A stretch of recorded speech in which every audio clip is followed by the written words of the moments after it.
welcome back.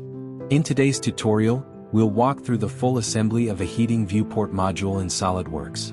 We begin by opening the top plate component. This will serve as the base for mounting the heater and protective structure. Carefully, we align the center hole using concentric mates. It's important that this alignment is precise for thermal stability. Now let's add the heater bracket to the side. This bracket supports the heating element that prevents condensation.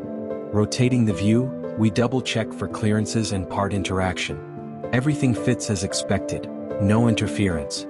Let's insert the first set of fixing screws. They anchor the heater securely to the top frame. Next, we switch to a section view to verify internal spacing. This helps us catch issues before physical prototyping. We now attach the bottom bracket. It mirrors the top bracket for balanced structure and easy fabrication. Using the hole wizard tool, we replicate the mounting pattern. Precision here helps simplify manufacturing and assembly. With all holes matched, we apply standard mates to lock the structure. Now let's place the final outer clamp and secure it with fasteners. Even in tight spaces, proper alignment ensures clean locking. Rotating the full assembly, we check for any remaining collision points. Everything looks great. Movement is smooth and well aligned.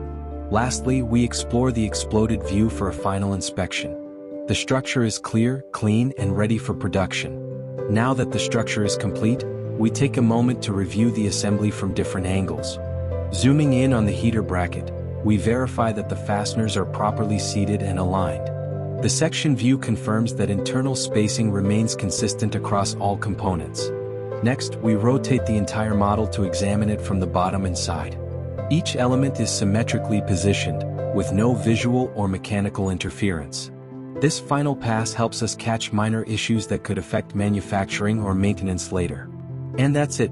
The heating viewport assembly is now ready for prototyping, testing, or export to production. We hope you found this walkthrough helpful.